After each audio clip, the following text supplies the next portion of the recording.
السلام عليكم ورحمة الله وبركاته. اللهم صل وسلم وبارك على الحبيب المصطفى صلى الله عليه وسلم. ازيكم حبايبي، عاملين ايه؟ رب تكونوا بخير وفي احسن حال دايما. قبل ما نبدأ الفيديو بتاعنا اذكروا الله، الا بذكر الله تطمئن القلوب، لا اله الا الله وحده لا شريك له. النهارده الفيديو بتاعنا حلو جدا وان شاء الله تستفادوا منه كتير قوي، لكن قبل ما ندخل على محتوى الفيديو اضغطوا لايكات كتير وشجعوني انزل لكم كل جديد. مبدئيا كده هنسمي الله ونقول اسعار الكتاكيت النهارده. عايزه اقول لكم النهارده في ارتفاع جنيه في سعر الكتكوت الابيض، والسبب الاساسي في الارتفاع ده للاسف الشديد هو ان اسعار اللحم رفعت امبارح. يعني ايه؟ يعني سعر اللحم رفع امبارح. كيلو الفراخ البيضاء سعرها رفع امبارح، وده بيكون سبب اساسي في ارتفاع سعر الكتكوت. وطبعا لو مفيش سحب اجباري السعر هينزل باذن الله، لكن يوم السبت ما اظنش ان هيكون في نزول في سعر الكتكوت الابيض. ليه؟ لان اول السوق زي ما عودتكم كده وقلت لكم كل مره ان اول يوم في الاسبوع وتاني يوم بيجسوا السوق وبيشوفوا اخباره، اذا كان قابل للزياده او اذا كان في طلب عالي بيبداوا ان هم يزودوا، اذا كان الطلب قليل ما بيزودوش. ده السبب الاساسي ارتفاع سعر اللحم. طيب كيلو الفراخ البيضاء النهارده او امبارح رفع من 3 ل 4 جنيه مره واحده، ودي سبب الفيروسات اللي انتشرت الفتره اللي فاتت وقضت على بعض المزارع.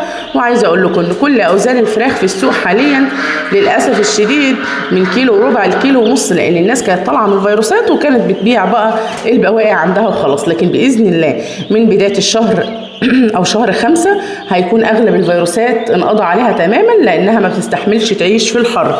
فباذن الله اللي هينزل دوره فراخ يحافظ على التهويه الكويسه ودرجه الحراره المظبوطه، فربنا هيكرمه فيهم باذن الله. مبدئيا كده هنسمي الله ونقول سعر الكتكوت الابيض الاهالي النهارده واللي رفع جنيه من 26 ل 27 جنيه النهارده.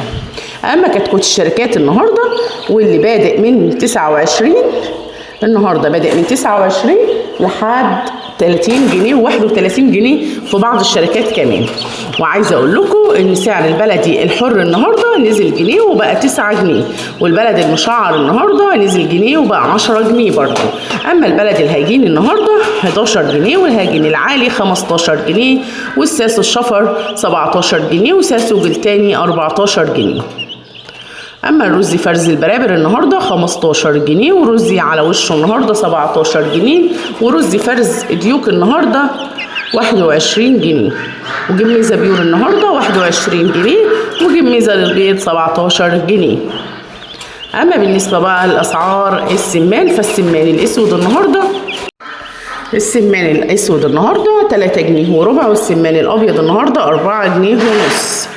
اما كتكوت الرومي النهارده البلدي والبرونزي عامل 49 جنيه. وكمان اسعار البط النهارده مسكوفي ار 41 56 جنيه، مسكوفي مخلط 50 جنيه، ومولر محلي 43 جنيه، فرنساوي بيور 31 جنيه، وشرفان 23 جنيه، وبكيني عاده 20 جنيه. اما بالنسبه لتنفيذ الابيض النهارده فكيلو الفراخ البيضاء من ارض المزرعه من 80 ل 82 جنيه. بعض الاماكن نفذت 80 وبعض الاماكن التانية نفذت 82 جنيه. اما بقى عن اسعار الفراخ الساسو اللي رفعت النهارده ل 88 جنيه، وبتتباع في المحلات النهارده ب 95 جنيه، وكمان الفراخ البيضاء بتتباع في المحلات النهارده ب 90 جنيه. اما الفراخ الرزي والفيوم النهارده 99 جنيه تنفيذ من ارض المزرعه، بتتباع النهارده في المحلات ب 110. اما البلد الحر والبلد المشعر النهارده اللي رفع برضو 5 جنيه وتنفيذ 110 جنيه للبلد الحر النهارده، بيتباع في المحلات ب 125 جنيه.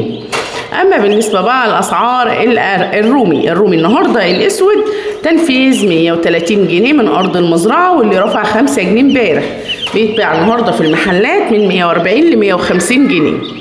وكيلو الرومي الابيض النهارده 115 جنيه، وبيتباع في المحلات النهارده ب 125 جنيه.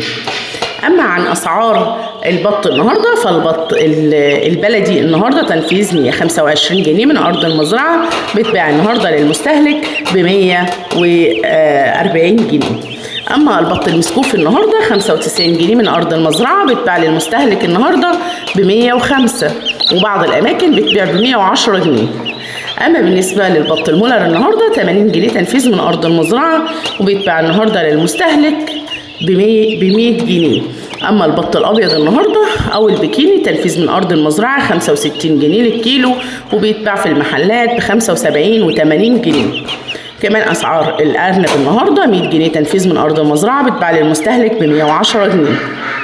كمان اسعار البيض النهارده سعر طبق البيض البلدي واللي نزل ل 130 جنيه تنفيذ 125 جنيه تنفيذ، بيتباع للمستهلك ب 130 جنيه. وما زالت البيضه القطاعي في البيض البلدي ب 5 جنيه. اما اسعار البيض الاحمر النهارده سعر طبق البيض الاحمر 146 جنيه من ارض المزرعه، بيتباع للمستهلك النهارده ب 150 جنيه. والبيضه القطاعي ب 6 جنيه. سعر طبق البيض الابيض النهارده اللي نزل ل 145 جنيه، بيتباع النهارده للمستهلك ب 150 جنيه.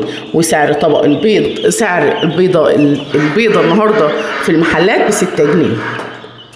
اما عن اسعار الذره اللي نزلت امبارح 100 جنيه في سعر طن الذره، وطبعا نزول 100 جنيه احسن طبعا من ثبات او ارتفاع. دايما بنقول النزول حتى لو جنيه واحد في الطن بيكون طبعا افضل من ثبات الاسعار او افضل كمان من الارتفاع. فنزول النهارده 100 جنيه في سعر طن الذره. عايزه اقول لكم ان بعض المصانع اعلنت من يوم السبت ان شاء الله هيتم النزول عندهم من 700 ل 500 جنيه، فاحنا منتظرين نزول اسعار العلف اكتر من كده باذن الله. يا رب الفيديو يكون عجبكم، لايك وشير وسبسكرايب للقناه، واشوفكم في فيديو جديد ان شاء الله. السلام عليكم ورحمه الله وبركاته.